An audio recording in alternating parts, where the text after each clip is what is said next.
اور بے حد درود و سلام امام الانبیاء جناب محمد رسول اللہ صلی اللہ علیہ وآلہ وسلم کی ذات گرامی کے لیے کہ جنہوں نے انتہائی مشکلات برداشت کرنے کے باوجود صحابہ اکرام رضوان اللہ علیہ مجمعین کی دین اسلام پر صحیح معنوں میں رہنمائی فرمائی۔ اللہ تبارک و تعالیٰ کی رحمتیں نازل ہوں صحابہ پر، تابعین پر، تبع تابعین پر، محدثین پر، جنہوں نے اللہ تبارک و تعالیٰ کے احکامات اور نبی رحمت صلی اللہ علیہ وآلہ وسلم کی فرامین پر عمل کر کے ہمارے لیے ایک اچھا زندگی کا نمونہ چھوڑا۔ دوستو عزیز بھائیو، اس دنیا میں رہنے کے مختلف اسباب ہیں۔ انسان ان اسباب کو اپنانے کی کوشش کرتا ہے، ان کے لیے تودو کرتا ہے کہ میں ایک اچھی زندگی بسر کروں، اور کچھ انسان کی ضروریات ہوتی ہیں جن ضروریات کو پورا کیے بغیر زندگی مکمل نہیں ہوتی۔ جیسے کہ انسان کی خوراک ہے، اگر انسان خوراک نہیں لے گا، چاہے وہ پانی کی صورت میں ہو، چاہے وہ روٹی کی صورت میں ہو، چاہے وہ دوسری اجناس کی صورت میں ہو، تو انسان کا گزر نہیں ہوتا۔ اسی طرح انسان ان ضروریات کو پورا کرنے کے لیے کچھ نہ کچھ اپنا ذریعہ معاش بھی بناتا ہے، کچھ نہ کچھ طریقے اپناتا ہے۔ کچھ لوگ جائز طریقوں کے ساتھ ان ضروریات کو پورا کرتے ہیں، کچھ ناجائز طریقوں سے پورا کرتے ہیں، لیکن فائدہ مند، نفع بخش، انسان کی بدنی اور روحانی تقویت کے لیے جو چیزیں ہوتی ہیں وہ وہی ہیں جو اس کے لیے حلال طریقے سے، جائز طریقے سے حاصل کرتا ہے۔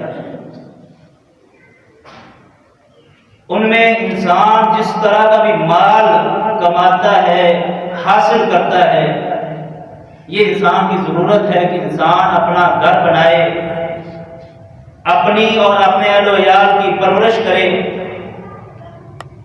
اس کے ساتھ ساتھ انسان جو مال کماتا ہے، اللہ تبارک و تعالیٰ کی طرف سے اس پر کچھ احکامات بھی لاگو آتے ہیں۔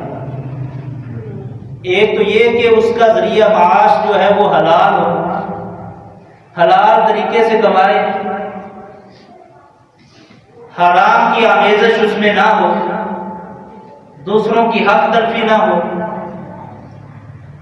اسی طرح انسان پر یہ لاگو آتا ہے کہ جو وہ کماتا ہے اس میں سے کچھ خرچ بھی کرے۔ اب انسان سوچتا ہے کہ میں خرچ تو کر رہا ہوں، اپنے اوپر بھی خرچ کرتا ہوں، اہل و عیال پر بھی خرچ کرتا ہوں، تو اپنے اوپر بھی خرچ کرنا ہوتا ہے تو اپنے ارد گرد بسنے والے جو لوگ ہیں، ضرورت مند ہیں، فقراء ہیں، ان پر بھی خرچ کرنا ہوتا ہے۔ اور یہ خرچ کرنا، اس کو صدقہ کہتے ہیں۔ اور صدقہ کی دو قسمیں ہیں۔ ایک صدقہ وہ ہوتا ہے جو فرضی ہے، جو ہر انسان پر فرض ہوتا ہے، جو صاحب استطاعت ہے، جس پر جو مال ہے وہ نصاب کو پہنچتا ہے، اس کے لیے اللہ تبارک و تعالیٰ نے، شریعت نے احکامات لاگو فرما دیے۔ دوسرا نفلی صدقہ ہے کہ انسان اپنے مال میں سے جتنا چاہے، جتنا ہو سکتا ہے اپنی استطاعت کے مطابق وہ دوسروں پر خرچ کرے، وہ اس کے لیے اجر اور ثواب میں اضافے کا سبب بنے گا، اللہ کی قربت کا، اللہ کی خوشنودی کا سبب بنے گا، دنیا اور آخرت میں نیک نامی کا سبب بنے گا۔ جو فرض صدقہ ہوتا ہے اس کو زکوٰۃ کا نام دیا جاتا ہے۔ اور زکوٰۃ جو ہے وہ انسان کے سونے میں بھی ہے، چاندی میں بھی ہے، مال مویشی میں بھی ہے، اس کے دوسرے کاروبار میں اس میں بھی ہے۔ تو فرض زکوٰۃ ہے، وہ اگر انسان نہیں دیتا تو انسان گناہ گار بھی ہے، اور اس کا مال جو ہے وہ پاک بھی نہیں ہوتا، اس میں برکت بھی نہیں رہتی۔ اور اس کے احکامات اللہ تبارک و تعالیٰ نے قرآن مجید میں ارشاد فرما دیے۔ اور کچھ صدقات ہیں جو نفلی ہیں، جن کے بارے میں اللہ تبارک و تعالیٰ نے انسانوں کو ترغیب دلائی ہے. نبی رحمت صلی اللہ علیہ وآلہ وسلم نے اپنے صحابہ کو ترغیب دلائی اور صحابہ خرچ بھی کرتے تھے, اور نبی رحمت صلی اللہ علیہ وسلم سے بڑھ کر کوئی سخی تھا. نبی اکرم صلی اللہ علیہ وسلم بڑی سخاوت کیا کرتے تھے. آج اسی حوالے سے چند گزارشات آپ احباب کے سامنے پیش کروں گا کہ جو صدقہ کرنا ہوتا ہے اس کے فائدے ہمیں کیا ملیں گے, کہاں پر خرچ کرنا چاہیے, اور کن چیزوں کو ملحوظ خاطر رکھ کے ہمیں کن چیزوں سے, عوامل سے اور ان سے بچنا چاہیے کہ جو ہمارے صدقات کو, ہمارے مال کو نقصان پہنچاتے ہیں, خرچ کرنے کے بعد بھی ہمارے مال کو نقصان پہنچاتے ہیں. تو سب سے پہلی چیز جو صدقہ کرنے کے حوالے سے ہے کہ صدقے کا فائدہ کیا ہوتا ہے.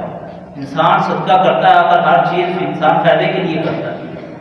صدقے کا فائدہ کیا ہوتا ہے؟ رسول اللہ صلی اللہ علیہ وآلہ وسلم کا فرمان سنیے. نبی رحمت صلی اللہ علیہ وآلہ وسلم نے فرمایا ان ذل المؤمن یوم القیامت صدقہ.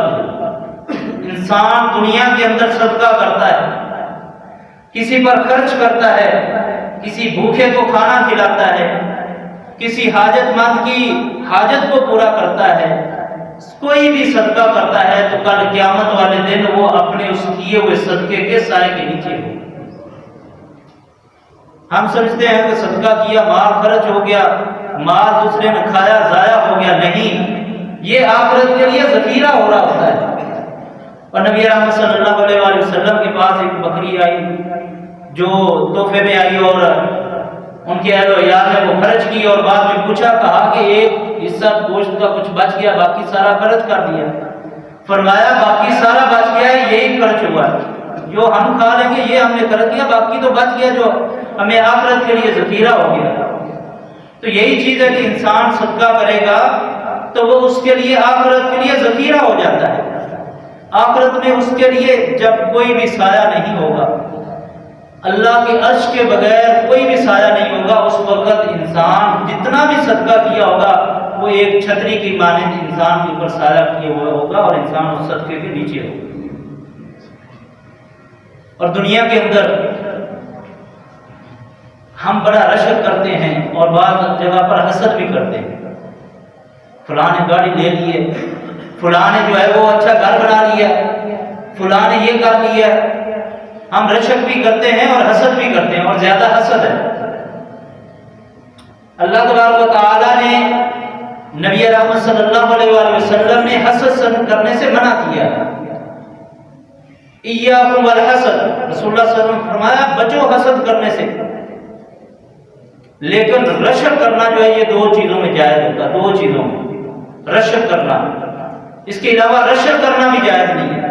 رسول اللہ صلی اللہ علیہ وآلہ وسلم کی حدیث ہے لا حسد الا فی اثنتین رجل عطاہ اللہ القرآن.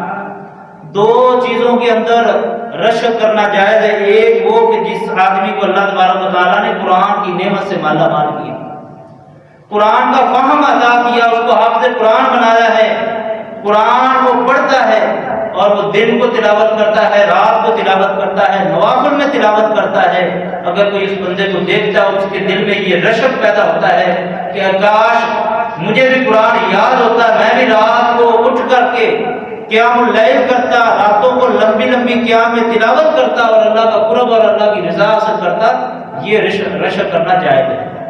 دوسرے نمبر پر وَرَجُلٌ آتَاهُ اللَّهُ مَالًا, دوسرا وہ آدمی جس کو اللہ تبارک و تعالیٰ نے مال عطا کیا اور فَهُوَ يُنْفِقُهُ آنَاءَ اللَّيْلِ وَالنَّهَارِ, وہ بندہ اپنے اس مال میں سے دن کی گھڑی میں, رات کی گھڑی میں لوگوں پر خرچ کرتا ہے, اللہ کے راستے میں خرچ کرتا ہے.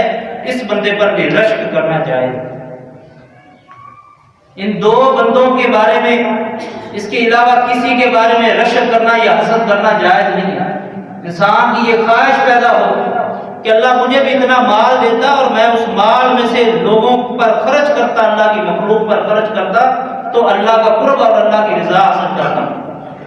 تو یہ بھی ہے کہ انسان جو خرچ کرتا ہے مال, اور اس میں کس چیز تک اور کس حد تک اس کے لیے یہ جائز ہوتا ہے. اسی طرح یہ صدقہ جو ہے یہ گناہوں کی معافی کا سبب بھی ہے. انسان اپنے مال میں سے خرچہ کرتا ہے، اس کے مال کا خرچ کرنا، لوگوں پر خرچ کرنا اس کے گناہوں کا کفارہ بن جاتا ہے۔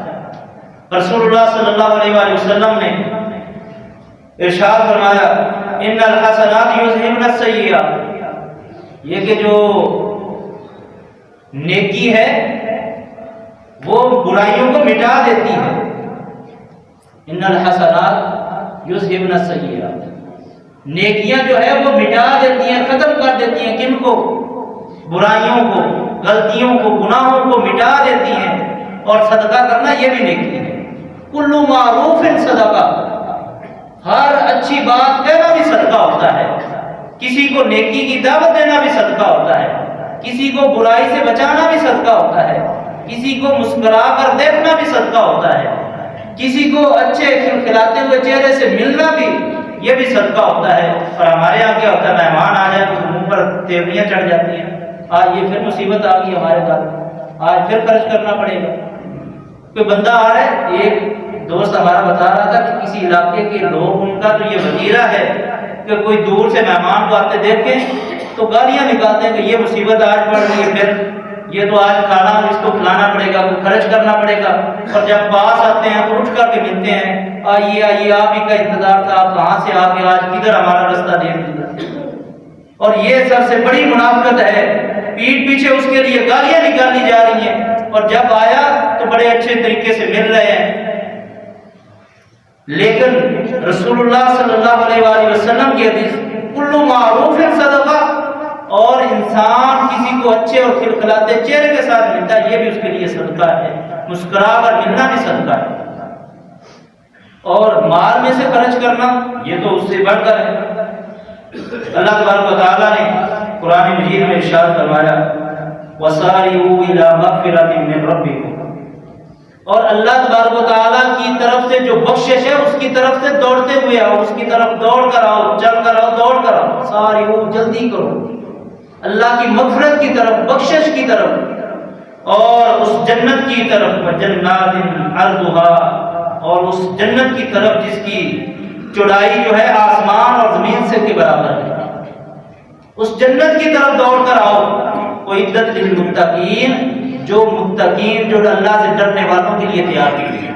اور اس کے بعد کیا فرمایا، الذین ينفقون فی السراء والضراء والکاظمین الغیظ والعافین عن الناس واللہ یحب المحسنین، اور وہ لوگ جو اللہ کے راستے میں تنگ دستی کی حالت ہو یا خوشحالی کی حالت اللہ کے راستے میں خرچ کرتے ہیں۔ انسان پر زندگی میں دو لمحے ضرور آتے ہیں بھائیو، دو لمحے، یا تو کبھی اس کا بہت زیادہ نقصان ہو جاتا ہے، ابھی یہ ماضی قریب میں کچھ زیادہ دن نہیں گزرے، ترکی کے اندر جو زلزلہ آیا، کتنی بڑی بڑی عمارتیں، کتنے مالدار جو ہے وہ زمین بوس ہو گئی۔ انسان پر زندگی میں دو لمحات ضرور آتے ہیں، یا تو اس کو کوئی نہ کوئی مصیبت اور آفت گھیر لیتی ہے جو کہ خود اس کے سبب ہوتی ہے، گناہوں کے سبب سے ہوتی ہے، اور یا اس کو زندگی میں کوئی اچھا اور نہ چاہتے ہوئے بھی کوئی منافع اور فائدہ ملتا ہے۔ اور مومنین جو ہوتے ہیں، جو اللہ والے ہوتے ہیں، ان کے دو عمل ہوتے ہیں۔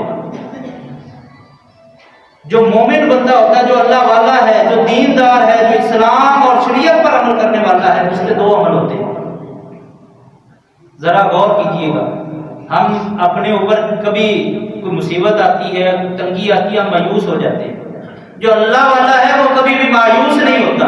الذین ينفقون فی السراء والضراء، اگر اس پر تنگی آتی ہے، کوئی آفت آتی ہے، کوئی مصیبت آتی ہے، اور اللہ کے راستے میں خرچ کر کے اس تکلیف کا، اس دکھ کا مداوع کرتا ہے، اس کو ختم کرتا ہے۔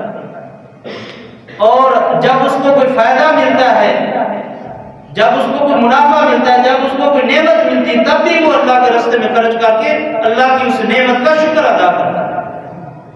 اور جو بے دین ہوتا ہے، جو دنیا دار ہوتا ہے، جو اللہ اور اللہ کے احکامات سے دور ہوتا ہے، وہ ان دونوں لمحات میں اس کے بھی دو رد عمل ہوتے ہیں۔ جب اس کو کوئی آفت آتی ہے، کوئی تکلیف آتی ہے، کوئی بیماری لاحق ہوتی ہے، وہ مایوس ہو جاتا ہے اور یہ سمجھتا ہے اور واویلا کرتا ہے کہ یہ بیماریاں، یہ مصیبتیں، یہ آفتیں میرے لیے ہی ہیں، باقی ساری دنیا خوشحال ہے، میں ہمیشہ بیماری میں ہوں، ہمارے گھر میں مصیبتیں ہیں، بیماریاں ہیں۔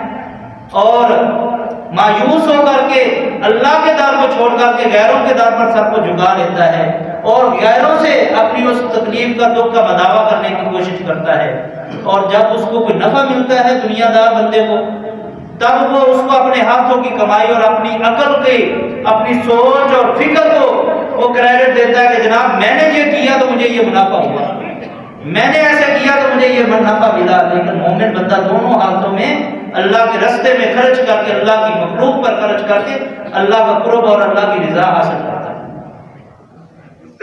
اسی طرح انسان اپنے معاشرے میں رہتے ہوئے ایک دوسرے کے حقوق میں کوتاہی برتتا ہے، اونچ نیچ ہوتی ہے، اور اس کا کفارہ کیا ہے؟ رسول اللہ صلی اللہ علیہ وآلہ وسلم نے ارشاد فرمایا، حضرت حذیفہ رضی اللہ تعالیٰ عنہ بیان کرتے ہیں، فطرۃ الرجل فی اہلہ و ولدہ و جارہ، انسان کے خاندان کے، اپنی اولاد میں اور اس کے پڑوسیوں کے لیے اس میں آزمائش ہے۔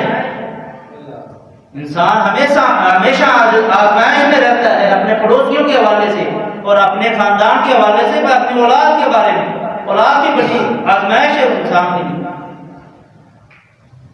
اور وَتُكَفِّرُهَا، اس کا کفارہ کیا ہے؟ وَتُكَفِّرُهَا الصَّلَاةُ وَالصَّدَقَةُ وَالْمَعْرُوفُ، اور اس کا جو کفارہ ہے وہ کیا ہے؟ نماز ہے، اور اس کا کفارہ صدقہ ہے، اور اس کا کفارہ اچھی بات کہنا ہے، کسی کو معروف اچھی بات کہہ دینا، نیکی کی طرف لگا دینا، یہ بھی اس کے لیے ان فتنوں سے، ان آزمائشوں سے کفارہ بن جاتا ہے۔ تو انسان کو صدقہ بھی کرنا چاہیے ہر لحاظ سے، کیونکہ صدقہ نیکی ہے، کسی پر کوئی صدقہ کرتا ہی نہیں۔ اللہ تبارک و تعالیٰ ان صدقات کی وجہ سے اس کو نیکیوں میں بدل دیتا ہے، اور نیکیاں جو ہے وہ برائیوں کو ختم کر دیتی ہیں۔ اس لیے انسان کے گناہوں کا کفارہ بھی بن جاتا ہے۔ امام بخاری رحمہ اللہ نے اپنی صحیح بخاری کے اندر ایک باب نقل کیا، باب الصدقہ تکفر الخطیئہ، کہ انسان جو ہے جو صدقہ کرتا ہے، یہ صدقہ و خیرات جو ہے گناہوں کا کفارہ بن جاتا ہے۔ کیسے بن جاتا ہے؟ وہ ایک بڑا مشہور واقعہ آپ سنتے رہتے ہیں کہ ایک فاحشہ عورت نے کتے کے بچے کو کنویں سے پانی پلایا تھا، اور اللہ تبارک و تعالیٰ اس کو اس کی ادا پسند آئی اور اللہ نے اس کو معاف کر دیا، اس کی بخشش فرما دی۔ تو کیسے گناہوں کا کفارہ جو بن گیا اس کا صدقہ کرنا، ایک تھوڑا سا پانی پلانا، چلو بھر پانی پلانا، جس سے ایک کتے کے بچے کی جان بچ جاتی، جس کو ہم حقیر مخلوق سمجھتے ہیں، اس کی جان بچنے کی وجہ سے ایک عورت کے گناہوں کا کفارہ وہ بن جاتا ہے۔ تو کیا اللہ کی مخلوق جو انسان ہیں، جن کو اشرف المخلوقات ہم کہتے ہیں، انسانوں میں بڑھ کر ہیں، جس کی اللہ تبارک و تعالیٰ قرآن میں قسمیں اٹھاتے ہیں اس کی تخلیق کی، کیا اس پر انسان خرچ کرے گا تو اللہ تبارک و تعالیٰ اس کے اس مال کو ضائع کر دے گا؟ بالکل بھی نہیں ہو سکتا کہ انسان دوسرے انسان پر خرچ کرے، بھوکے کو کھانا کھلائے، ننگے کو کپڑے پہنا دے اور اس کے بدن کو ڈھانپ دے، اور اللہ تبارک و تعالیٰ اس کو اس نیکی کو ضائع کر دے، اس کو اجر نہ دے، اس کو صلہ نہ دے۔ یہ تو ہو ہی نہیں سکتا۔ اللہ تبارک و تعالیٰ کسی کا کوئی حق رکھنے والا نہیں ہے۔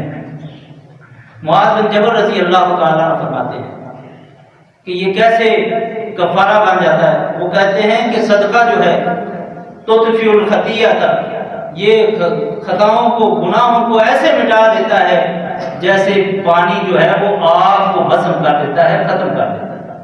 صدقہ جو انسان کے گناہوں کو ایسے مٹا دیتا ہے۔ اس لیے انسان جب بھی صدقہ کرے، جب بھی مال خرچ کرے، تو اس کو یہ سمجھنا چاہیے کہ میں جو خرچ کر رہا ہوں تو یہ ایسے نہیں کر رہا، اس کا دنیا کے اندر بھی اجر اور ثواب ہے، آخرت میں بھی ہے۔ دنیا میں کیسے؟ دنیا میں اللہ تبارک و تعالیٰ اس کے مال میں برکت ڈال دیتا ہے، اللہ تبارک و تعالیٰ اسے حادثات سے محفوظ رکھتا ہے، اللہ تبارک و تعالیٰ اسے بیماریوں سے محفوظ رکھتا ہے، اس کے اولاد کی حفاظت کرتا ہے، اس کی جان کی حفاظت کرتا ہے۔ ابھی ہمارے ایک دوست بتا رہے تھے، ڈاکٹر صاحب، وہ بتاتے ہیں کہ ان کے ہاں ایک ملازم تھا یونیورسٹی کے اندر، تو وہ اس کو ریٹائر ہو گیا یا اس کو نکال دیا گیا۔ وہ ایک دن آیا کچھ لینے کے لیے، تو کہتا ہے میں نے ارادہ کیا کہ اس کو 200 روپیہ دے دیتا ہوں، میں نے نکالنے کے لیے ارادہ کیا تو نکالا تو 200 نہیں تھا، 1000 والا تھا، تو میں نے 1000 ہی دے دیا کہ 1000 کی بھی کیا ہے، اب شام کو ادھر سے گزر رہی ہے G10 اشارے سے، گاڑی میں 4 افراد ہیں، کہتے ادھر سے ایک ڈالا ہے اور اتنی سپیڈ کے ساتھ آیا ہے کہ ہم نے آنکھیں بند کر لی اور ہم نے سوچا کہ بس آج ختم ہے، ہمیں کوئی پتہ نہیں چلا، اور کہتے ہیں کس چیز نے ہماری گاڑی آگے کر دی ہمیں معلوم ہی نہیں، چوک میں سے سپیڈ سے کے ساتھ ایک ڈالا گزر رہا ہے اور ہماری گاڑی کہتا ہے سپیڈ کے ساتھ گزر، اور میں نے پھر سوچا کہ آج دن میں نے کیا عمل کیا، میں سوچ رہا ہوں کہ میری گاڑی بھی جانی تھی، جان بھی جانی تھی، بچے یتیم ہو جاتے، زندگی کا کیا پتا ہے، لیکن اس دن جب میں نے غور کیا کہ وہ ایک دن کا جو 200 کی بجائے میں نے 1000 ہی خرچ کر دیا، شاید کہ اللہ تبارک و تعالیٰ کو وہ صدقہ دینا اللہ کو اتنا پسند آیا کہ اللہ نے اس نقصان سے محفوظ کر دیا۔ اور ایسے ہی ہوتا ہے، اللہ جو ہے وہ غیبی مدد کے ساتھ انسان کی حفاظت کیا کرتا ہے، جب انسان اپنی مخلوق دوسرے انسان پر خرچ کرتا ہے، اللہ کی مخلوق پر خرچ کرتا ہے۔ اسی طرح یہ مال جو ہے وہ برکت کا باعث بھی ہے، حدیث قدسی ہے، رسول اللہ صلی اللہ علیہ وآلہ وسلم نے فرمایا انفق علیک، اے ابن آدم اللہ کے راستے میں خرچ کر تاکہ تجھ پر بھی خرچ کیا جائے۔ تجھ پر کیسے خرچ کیا جائے کہ اللہ تجھ کو ایسے اسباب کے ساتھ رزق عطا کرے گا کہ تیرے وہم و گمان میں بھی نہیں ہوتا۔ انسان کبھی کبھار سوچتا بھی ہے ایسے بیٹھے بیٹھے ڈیلنگ ہوئی منافع ہو گیا، بیٹھے بیٹھے کوئی نہ کوئی جو ہے وہ کاروبار شروع کیا، چل پڑا، تو یہ چیزیں ہوتی ہیں جو غیبی طور پر کہ اس کے پیچھے یہ اسباب ہوتے ہیں، وہ دعائیں ہوتی ہیں جو غیبی طور پر ہمیں دی گئی ہوتی ہیں، ہمارے مال خرچ کرنے کی وجہ سے۔ کوئی رستے میں جاتے ہوئے کسی فقیر کو دے دیا، کسی حاجت مند کو، کسی سائل کو، کسی ہمسائے کو دے دیا، اسی کے نتیجے میں ہمیں وہ دعائیں ملتی ہیں۔ اور ایمان کی تصدیق بھی، انسان صدقہ کرتا ہے اس کے ایمان کی تصدیق کا یہ باعث ہے۔ رسول اللہ صلی اللہ علیہ وسلم نے فرمایا، ایک لمبی حدیث ہے، الصدقہ تو برہان، انسان صدقہ کرتا ہے یہ اس کے لیے حجت ہے، دلیل ہے۔ امام نووی رحمہ اللہ اس کی شرح میں لکھتے ہیں کہ یہ جو حجت ہے، یہ جو دلیل ہے، یہ اس کے ایمان کی تصدیق کی دلیل ہے کہ جو صدقہ کرتا ہے وہ صاحب ایمان ہے۔ کیوں صاحب ایمان ہے؟ کہ منافق بندہ کبھی صدقہ نہیں کرتا، جس کے دل میں نفاق ہے اور اس کو مال کی کمی کا خدشہ ڈر ہے، وہ صدقہ نہیں کرتا۔ اور جو صدقہ کرتا ہے اس کو سمجھ لینا چاہیے کہ اس کے دل میں ایمان باقی ہے، کہ وہ اللہ کے راستے میں مال کے کم ہونے کے خوف اور ڈر کی وجہ سے بھی اللہ کے راستے میں خرچ کرتا ہے، صدقہ کرتا ہے۔